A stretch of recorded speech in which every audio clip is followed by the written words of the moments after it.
Bonjour à tous et bienvenue au webinaire Louis Bellet de ce jour. Après le dernier webinaire sur les fraises mères duplex qui a suscité un grand intérêt, nous allons parler aujourd'hui des microfraises pour usinage profond. Si vous avez des rayons mini sur des hauteurs maxi à faire sur vos pièces, vous êtes à la bonne place. Pour ce faire, je vais vous présenter nos références 1430 et 1450. Si vous avez des questions, n'hésitez pas à nous les laisser en commentaire. Comme à chaque webinaire, nous ferons, lors de cette présentation, des sondages qui apparaîtront à votre écran et pour lesquels vous aurez une quinzaine de secondes afin d'y répondre avant qu'ils ne disparaissent. Commençons avec le premier sondage. Donc, quel type de problème rencontrez-vous lors d'usinage profond?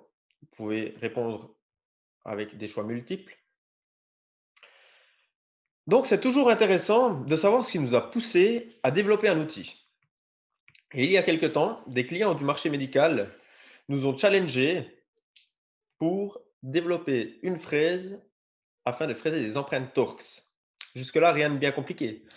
Ils voulaient simplement des états de surface parfaits, pas de vibration, pas de raccord, pas de bavure et que les fraises soient capables d'usiner aussi bien de l'inox que du titane ou encore du chrome cobalt. Notre équipe R&D a pris le sujet à bras-le-corps pour finalement sortir deux références d'une même famille, les 1430 et 1450. Vous pouvez voir à l'écran une 1450. Donc la seule différence entre la 1430 et la 1450, c'est leur longueur utile. La 1430 a 3 fois le diamètre de longueur utile, comme vous pouvez le voir à l'écran, et la 1450 a 5 fois le diamètre en longueur utile. La longueur taillée est toujours de 1,5 fois le diamètre.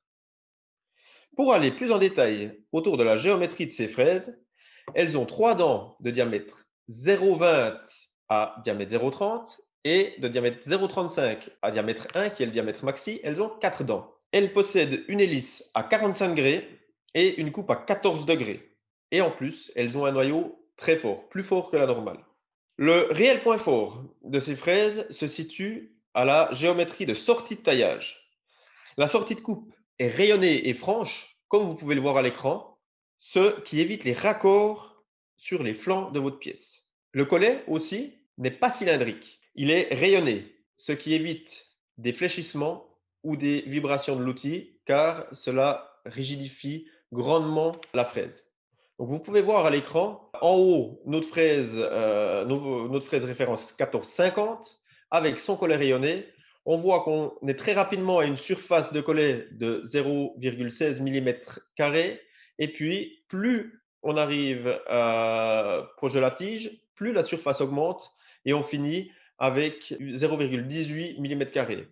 Un dégagement standard, un collet cylindrique, aurait pour une fraise comme ça une surface de 0,15 mm² sur toute sa longueur.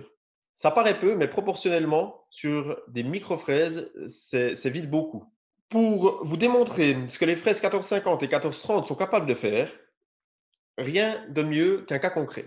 Vous pouvez voir à l'écran les paramètres de coupe qui sont utilisés dans ce cas concret, donc sur machine Micro 5. Je vais vous exposer un usinage d'empreinte Torx T15 dans de l'inox 316L et vous pouvez voir les paramètres donc ici, vous les aurez aussi qui défilent en bas de l'écran lors de la vidéo.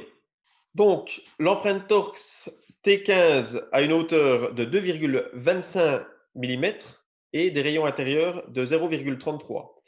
C'est pour ça qu'on a choisi d'utiliser notre 1450 diamètre 0,5 mm. Donc, la stratégie est la suivante. On va faire les trous par interpolation hélicoïdale à 48 000 tours avec une avance pardon de 7 microns. Ensuite, une ébauche par palier donc de 0,75 mm avec des épaisseurs de passe de 8 centièmes et puis une finition en interpolation hélicoïdale, donc de la forme finie là aussi à 55 000 tours et une avance par dent de 3 mus. qui donne quand même une avance programmée de F750, ce qui est assez grand. Ces fraises étaient revêtues avec notre revêtement Nemo. Pour finir, un anglage toujours en épaisseur de copeaux constant, donc là à 48 000 tours et une avance par dent de 7 microns, ce qui donne une avance programmée de F 1000. Attention, la Micro 5, donc machine utilisée pour cette vidéo, est très dynamique et a une broche qui tourne à 55 000 tours. Sur une machine CNC plus conventionnelle, qui s'apparentera sûrement plus à ce que vous avez dans vos ateliers, les conditions auraient été un peu différentes. Vous pouvez voir donc les conditions utilisées sur une machine CNC plus conventionnelle pour les trois matières pour lesquelles ces fraises ont été développées. Donc, dans l'acier inox, on va choisir 50 mètres qui donne 32 000 tours pour toujours une fraise de 0,5 avec des avances par dent de 3 microns. Avance programmée quand même à F385, ça reste quelque chose d'assez élevé. Dans le chrome cobalt, si vous avez la possibilité, bien sûr, dans vos machines d'augmenter un petit peu le nombre de tours, on partirait plutôt sur une vitesse de coupe de 100 mètres. Après, ce n'est pas catastrophique si effectivement vous avez une machine qui ne peut pas tourner au-dessus de 35 000 tours et puis que vous devez mettre 50 mètres minutes. Simplement, on a constaté qu'à ces vitesses-là, les résultats étaient optimaux. Toujours avec une avance de 3 microns par dent. D'autres stratégies sont aussi possibles. En faisant le trou central, vous allez le voir à l'écran, avec un centreur puis un forêt. Voilà, on centre, on perce et ensuite il y a notre fraisage, donc ébauche puis finition. Ou alors, on peut faire l'ensemble de l'avant-trou, donc perçage et anglage, avec un seul forêt étagé. C'est même cette dernière stratégie que je préconiserais pour une production plus efficiente. Mais dans tous les cas, le fraisage du torx reste le même. Voilà, vous pouvez voir donc le résultat du fraisage donc, qui a été fait dans le petit film de tout à l'heure. Donc, on voit un état de surface relativement parfait avec zéro vibration dans les rayons intérieurs. Et ça, c'est vraiment la grande force de cet outil. Zéro vibration dans les rayons intérieurs. Pas de raccord. Certes, on voit des traces d'usinage, c'est normal, c'est du fraisage, mais les rapports ne sont pas mesurables. Donc, c'est vraiment uniquement esthétique. Donc, on est vraiment dans une satisfaction totale des clients de la MedTech. On peut voir ici en live. Voilà, donc vous avez une fraise, ici fraise de 1, pour qu'on voie un petit peu mieux finalement la dimension de l'outil. Donc une fraise de 1 avec les empreintes donc T15 qui ont été fraisées sur machine Micro 5. Donc vous pouvez voir que la fraise paraît très longue, mais avec les paramètres donnés, vous arrivez à la photo présentée juste avant. Donc, des états de surface vraiment très, très bons. Voilà. On arrive au deuxième sondage donc, de cette présentation. Le sondage va apparaître à l'écran. Voilà, donc dans quel domaine d'application utiliseriez-vous ces outils? Donc là aussi, vous pouvez mettre plusieurs choix.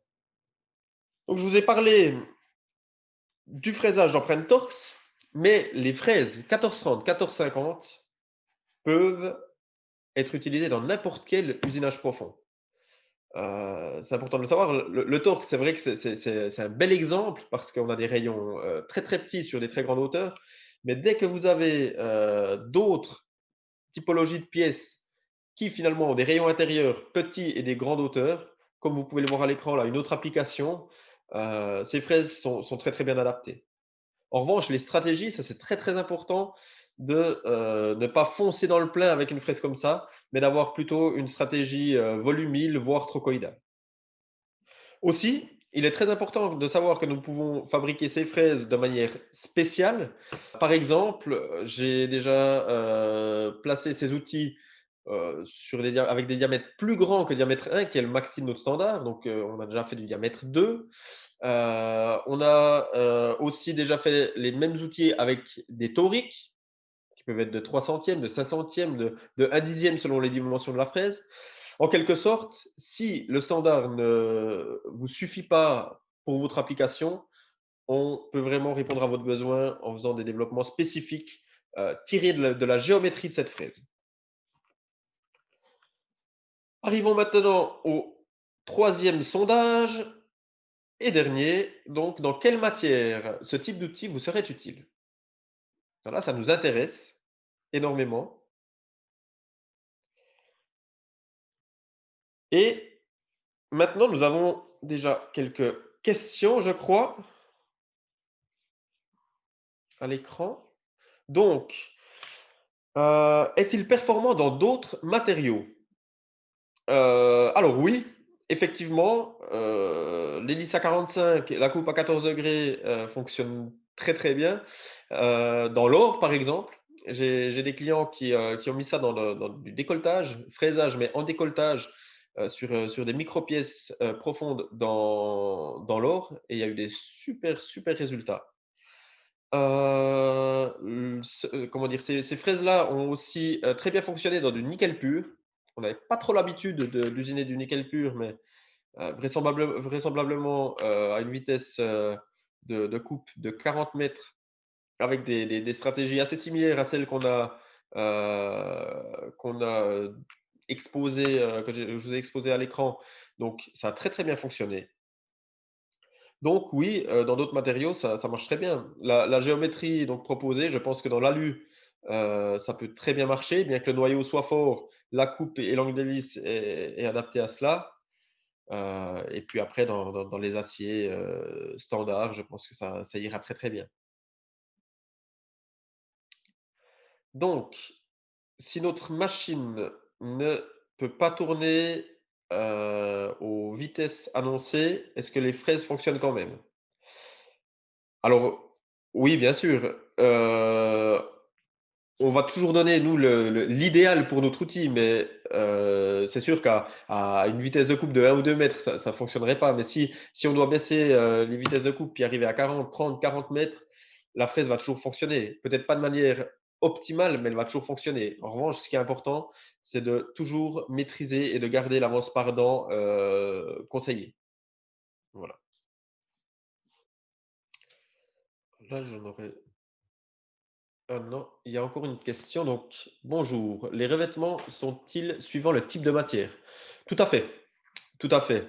Par exemple, le solo chez nous sera conseillé pour tout ce qui est or, alu ou autre.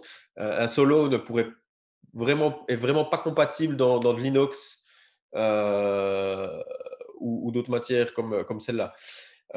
Donc, le revêtement, c'est vraiment adapté à la matière. Il y a le Tizi qui est vraiment très très efficace dans l'acier inox et puis dans le titane notamment. Voilà, donc c'est des micro-revêtements qui font de 0,5 à 1,5 micron selon ce qu'on décide de mettre sur l'outil.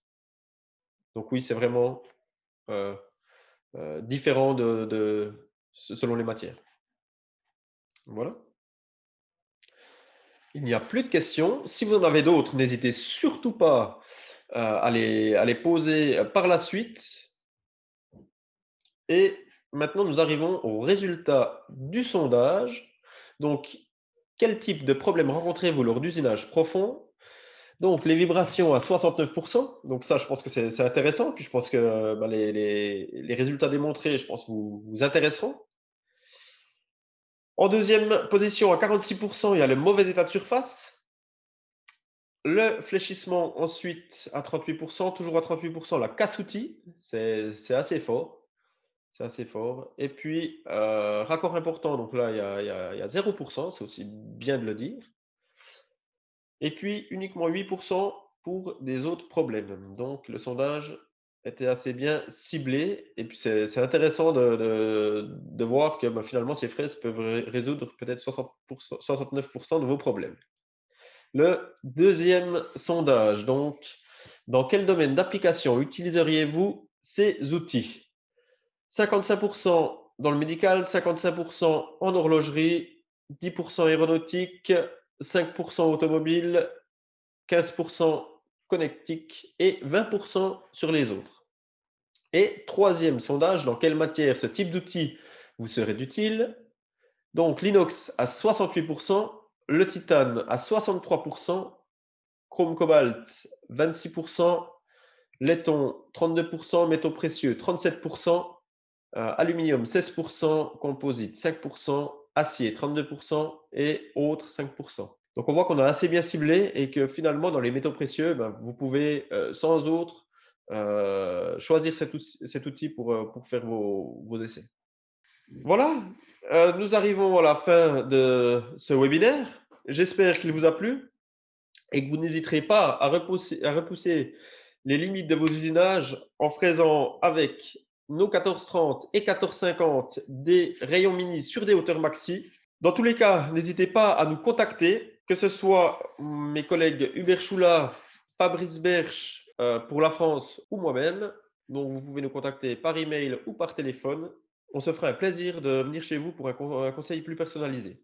Merci mille fois de nous avoir suivis aujourd'hui.